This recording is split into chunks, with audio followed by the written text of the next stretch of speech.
예, 그 재당첨 제한 규정의 한정에서 한번 말씀드릴게요. 네. 예, 아까 네. 말씀드렸던 예외의 예외, 예외에 해당해서 재건축 집들 재당첨 제한에 영향을 주나요? 어, 현금 청산에 대해서 어떤 경우에 현금 청산을 당하게 될까요?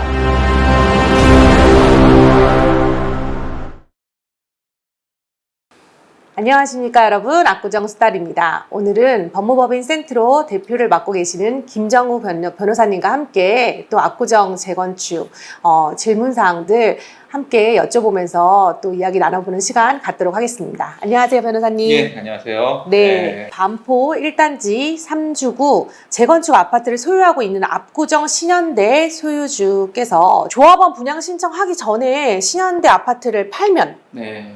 그러면은 재당첨 제한 안 걸리는 건가요? 예, 그 재당첨 제한 규정의 한정에서 한번 말씀드릴게요. 네. 예, 그거의 한정에서 말씀드리면 재당첨 제한 사유가 없어지죠. 예. 예. 그럼 분양 신청하기 전에 팔면은 상관없다. 네, 분양청하기 전에 팔아야 되고요. 다만 이게 있어요.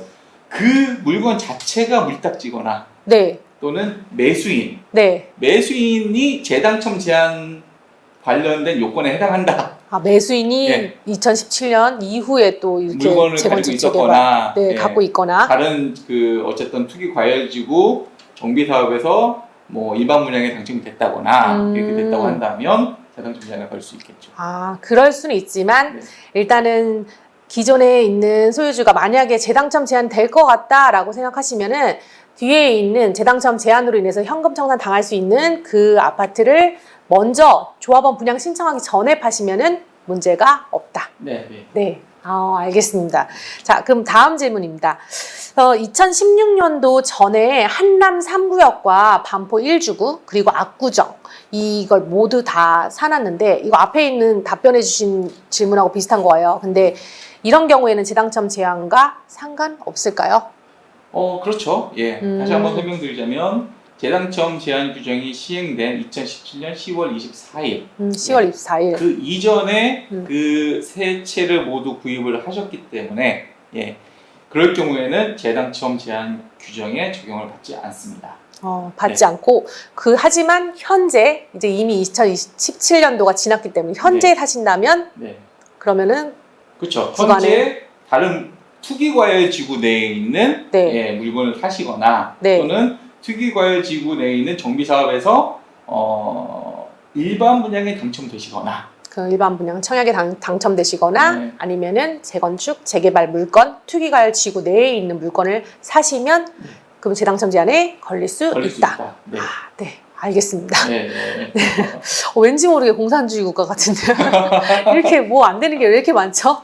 네. 사실 투기과열지구에 대한 규제가 도시정비법에 좀 강력하게 규정이 되어 있어요. 네네. 그래서 전매 제한 규정도 있고요. 네. 그리고 그 중에 하나가 이 재당첨 제한 규정이죠. 네. 이거는 정말 모르면은 코 베어가는 그런 법안인 것 같습니다. 네네. 네. 다음 질문입니다. 2016년도에 세채 이후에 이제 재개발 물건으로 용산에 있는 소형 빌라를 샀어요. 그러니까 앞에 지금 말씀드린 뭐 한남 3구역, 반포, 압구정 2016년도 전에 샀는데 그 후에 2016년도에 세채 이후에 재개발 물건을 새로 또 샀어요. 네네. 용산에 소형 빌라 샀는데 이게 2019년도예요. 19년도? 네. 아이고. 그러면 용산에 소형 빌라가 이제 곧 있으면 관리처분 인가가 먼저 나올 것 같아요. 그러면은 이 앞에 2016년도 전에 산 압구정이나 그 외의 재건축 집들 재당첨 제한에 영향을 주나요? 영향을 주죠. 예. 아까 말씀드렸던 예외의 예외. 예외에 해당해서 2017년 10월 24일 10월 24일 이전에 가지고 있었던 세 채가 있다 하더라도 만약에 2017년 10월 24일 이후에 그 용산에 있는 소형 빌라를 구입을 했고 여전히 투기 과열 지구죠. 그 안에서 뭐 재건축이든 재개발이든 사업이 진행을 해서 관리처분 인가가 나온다라고 한다면 2017년 10월 24일 이전에 가지고 있었던 나머지 세 채 이게 다 재당첨 제한 규정에 적용을 받습니다. 받아요. 그러면 변호사님 이게 뭐 내년쯤에 네. 이 투기과열지구가 풀려요. 네. 그러면은 이 부분에 대해서 고민 안 해도 되나요? 아, 그렇습니다. 예. 풀리기만 하면. 예. 이 재당첨 제한 규정은 투기과열 지구 내에 있는 물건을 규제하는 거예요. 네. 투기과열 지구가 해제가 된다. 네. 그러면 규제 대상이 없어지겠죠?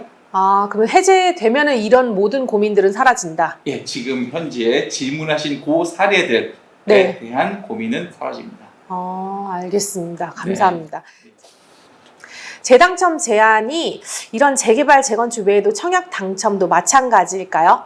예, 그 부분 많이 물어보시는데요. 네. 일단은 어떤 사업을 규제하느냐 네. 이거 보셔야 돼요. 모든 이 개발 사업을 다 규제하는 게 아니에요. 네. 도시정비법에 규정되어 있는 정비사업, 그 중에서 투기과열지구 내에 있는 정비사업, 대표적으로 재건축, 재개발이 있죠. 네, 재건축, 재개발. 예, 재건축, 재개발에서 조합원 분양을 받거나 일반 분양에 당첨됐을 때를 의미하는 거예요. 네. 예, 만약에 소규모 재건축 네. 또는 가로주택 정비사업, 네. 아니면 또 일반 택지사업, 네. 이런 것은 지금 도시정비법상 도시정비법상 재당첨 제한, 네. 이 규정에 적용을 받지 않습니다. 그럼 청약은 청약이지만 네. 모든 청약에 해당 사항이 있는 게 아니라 네. 이 청약을 받은, 그러니까 당첨된 아파트에 기존의 이 사업 방식이 예. 재개발이냐, 재건축이냐, 아니면은 그 외에 재건축, 재개발을 포함한 정비사업, 정비사업지에서 나온 세워진 아파트를 청약에 당첨됐냐, 네. 아니냐가 중요한 거네요. 네, 맞습니다. 예. 모든 개발 사업을 다 규제하는 게 아니에요. 저는 모든 청약을 다 말씀하시는 줄 알고 깜짝 놀랐어요. 아닙니다. 네, 절대 아니에요. 이거 착각하시는 분들이 계신데, 지금 현재 도시정비법상 대부분의 이제 정비사업이 재건축, 재개발이니까요. 네네. 네, 도시정비법상 정비사업에 한정된다. 이렇게 알고 계시면 돼요. 그러니까 재건축, 재개발. 네. 그것도 알겠습니다. 그것도 투기과열 지구 내에서. 그렇습니다. 네. 그럼 마지막 질문입니다. 네. 변호사님, 그 현금 청산에 대해서 어떤 경우에 현금 청산을 당하게 될까요? 예, 이것도 일단은 그 5년 재당첨 제한 기간이 있잖아요. 네. 예, 예를 들어서 최초의 관리처분 인가일이 아까 말씀하셨던 그 사례에서 2021년 7월 14일 날 났다라고 네. 한다면 그 날로부터 5년, 즉 네. 2026년 7월 14일 네. 그 사이에 다른 투기과열 지구에서 조합원 분양청 기간을 진행한다. 네. 그 조합원 분양청 기간이 진행된다라고 했을 때 조합원 분양 신청을 못 하죠. 그쵸. 예. 그러면 조합원 분양청을 못 하기 때문에 그 물건은 현금 청산이 되는 거죠. 이렇게 보시면 돼요. 그러면은 일단 기억해야 되는 날짜가 2017년도 10월 24일. 네. 그리고 이후에 샀냐, 이전에 샀냐가 중요하고, 네. 만약에 이후에 샀다라고 하면 먼저 A라는 아파트가 최초 관리처분 인가일이 언제냐? 네. 그 날짜로부터 기산해서 5년 내로 B라는 아파트, 뒤에 있는 아파트가 사업시 인가일로부터 120일 플러스 30일, 60일 해서 대략 한 180일 정도 후에 이제 조합원 분양 신청을 하는데, 그 신청 기간 마감일이 겹쳐버리면은 그러면은 뒤에 있는 아파트는 현금 청산 당할 수 있다. 예, 그렇습니다. 근데 아까 말씀하셨던 사업시 인가일로부터 120일 하고 그다음에 180일. 그건 조금 유동적이에요. 네, 플러스 마이너스 될 수 있다. 그렇습니다. 네. 좀 어렵지만 몇 번 이렇게 다시 들어보시고 이해하시고 조심하셔야 되는, 꼭 알아야 되는 그런 법안인 것 같아요. 우리 김정우 변호사님 덕분에 정말 어렵지만 또 쉽게 잘 풀어줘서 너무너무 감사드리고요. 또 다음 시간에도 또 부탁드려도 될까요? 예, 알겠습니다. 예, 제가 도시정비법의 여러 가지 어려운 내용들 쉽게 풀어서 설명드릴 수 있도록 최선을 다하도록 하겠습니다.